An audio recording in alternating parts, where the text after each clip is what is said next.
All right, so it's going to be a review of The Little Mermaid 2023. I didn't get the chance to see it in the theater, so we're reviewing it now. I do not like the Disney live action remakes at all. I wish they would stop making them. Most of them are varying levels of pointless. I think there's only really one that I like, which is Jungle Book. The rest of them, throw them away. But yeah, I don't like these, and this one's no different. I think this is actually one of the worst of them. It's longer than the original movie, so it's actually pretty torturous, or at least it was for me watching this morning. But anyway, we'll get into all that. It's directed by Rob Marshall. In this, just like a lot of the other ones, it's pretty much the same story, pretty much the same movie, only with slight alterations. It's changed a little bit. So we have Ariel in this, played by Halle Bailey. She's a mermaid. She lives under the sea. She's fascinated by humans. She wants to live on the surface. And so she collects souvenirs from humans and things like that, which causes friction between her and her father, King Triton, played by Javier Bardem in this. They go back and forth about that. He doesn't want her going on the surface world. He does not like humans at all. So she ends up actually saving a human, the Prince Eric, played by Jonah Hora King. And she ends up kind of falling for him or starting to fall for him. Her father destroys a grotto and everything like that. She runs off and she seeks out the sea witch Ursula, played by Melissa McCarthy. We'll definitely talk about this version of Ursula later on. She seeks her out and they strike up a deal. Ariel will get legs and will be on the surface, will be able to walk on the surface for 3 days, but she has to get the prince to kiss her in that time. If not, she'll turn back into a mermaid and she'll be enslaved to Ursula. So because Ursula, she's exiled and everything, she has something against King Triton, so she's using that situation to really get to him because that's his daughter. As you could tell from the little synopsis thing that I just did, was there any difference between the original movie and this one? Well, I could have done that same synopsis for the original movie, which is part of the problem. But let's get into the positives. There are some. I don't care for Halle Bailey's acting performance, but she can really sing, and I think she does right by these classic songs. If there's one thing that really gets on my nerves from these remakes is when they mess up these songs. The guy that played Aladdin, he couldn't sing. Emma Watson in Beauty and the Beast, she very obviously couldn't sing, and so they had to do all this extra production on her voice and everything, which makes it sound even worse than it probably would have if she'd have just sung the songs. If they mess up these songs, it's like cringy. It's like painful, really, as somebody who grew up with them. So it's nice that she does right by them, right? I think she's a really good singer. Also, I like the prince, Eric in this. Jonah, I don't know, the last name I'm probably butchering it, Hora King. I thought he was good. And they do add a little bit more for their romance when she finally gets to the surface and everything. Like she has the grotto with all the stuff from the surface, and he's been collecting a lot of things, some things from the sea, that he has in this room, and she knows things about those things from the sea that he doesn't know, and he doesn't realize that because he doesn't know she's a mermaid, and so there's some nice moments there. I actually think they have pretty good chemistry, and I think this is where Halle Bailey is at her best, and that sounds like a dig because she's not able to talk, but her line delivery is really pretty bad, so her nonverbals I think are much better. Daveed Diggs, I think I've seen him in movies before. He's good. I thought he was good. Not as good as the original Sebastian, but I thought he worked. I largely didn't get the same feeling from Under the Sea, but he did passable. I thought he was able to elevate it to the point where I was like, this is all right. So I'll give him that. That guy's actually all right. Not only are they doing the same scenes, it's the same dialogue, it's delivered in a similar way. It's just not as good, right? The performances, especially by Javier Bardem and Halle Bailey, are pretty like emotionless and have no life and energy, and it's just really bland. And I got that from the trailer, and I was right. They are really bland in this when it comes to their performances. You don't have to worry about me. Well, I do worry, my little one. I do worry. This obsession with humans has to stop. I just want to know more about them. It's crazy how similar to the original movie this is. It is so lazy. But like I said, because of the performances by certain people, or the Scuttle is Aquafina now, who's really annoying. Her voice is really annoying.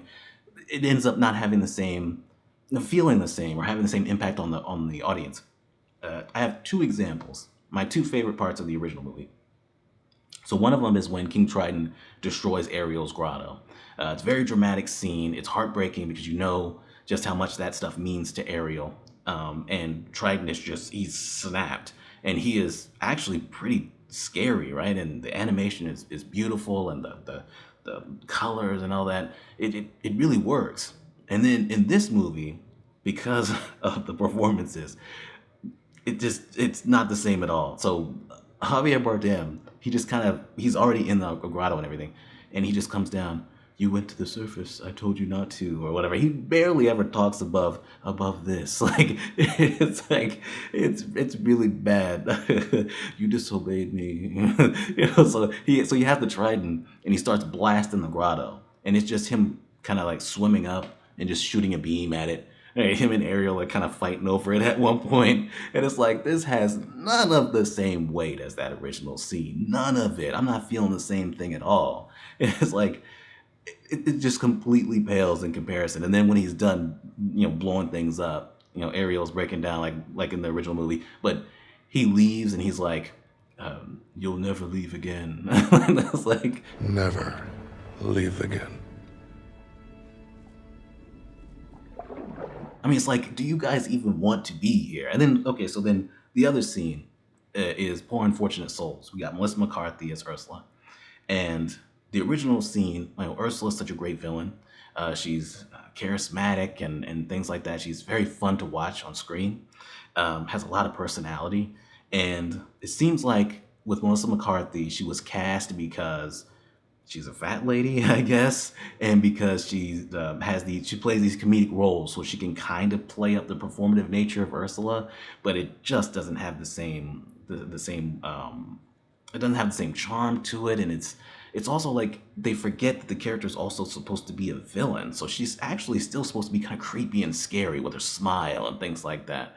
And you don't get that here. The song doesn't sound nearly as good because Melissa McCarthy's not that great of a singer, and she's like stopping the song to be like, "Hey, I'm giving you a really good deal here." So it breaks the flow of that whole scene. I don't know. Well, I mean, I just gave you the premium package, kid. It's such a pivotal scene in that movie, and it doesn't feel right. It just doesn't, man. Holly Bailey's not, her performance isn't that great, and then Melissa McCarthy just isn't right for this role. So it's hollow.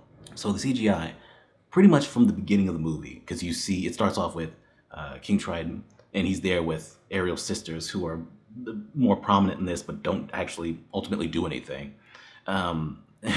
He's there with her, with the other daughters, and Ariel's not there, right? Just like in the original movie, and you see them moving around, and it's so obvious that they're not real, right? But even when it is actually them, the background, like the sea and all that, it's clear that they're not actually under the sea at all. It doesn't look right at all with the way the sea looks behind them.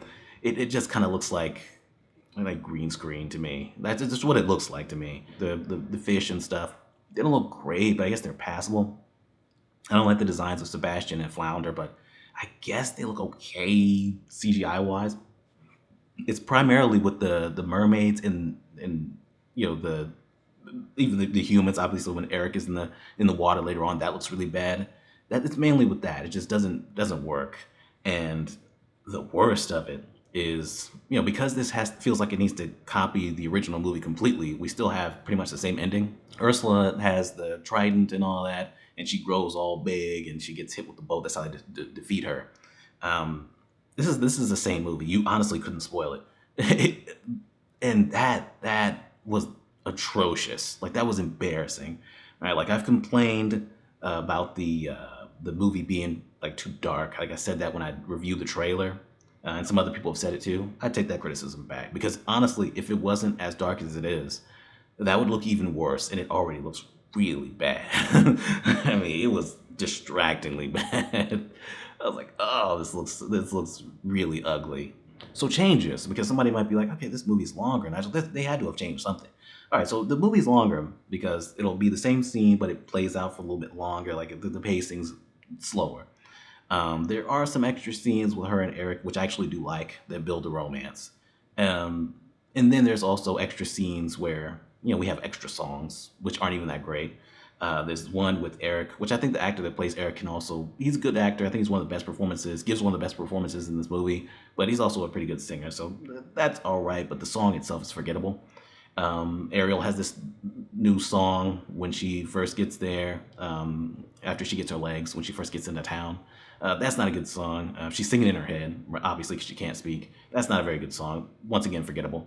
But then you have this other song that Scuttle has. Scuttle, played by Aquafina. Nobody should be giving Aquafina any kind of song. But I guess they recognize that she can't actually sing, so they have the whole like rapping thing that Lin-Manuel Miranda is known for. Got popularized with like Hamilton, and then there's some of that in Encanto and some of these other movies.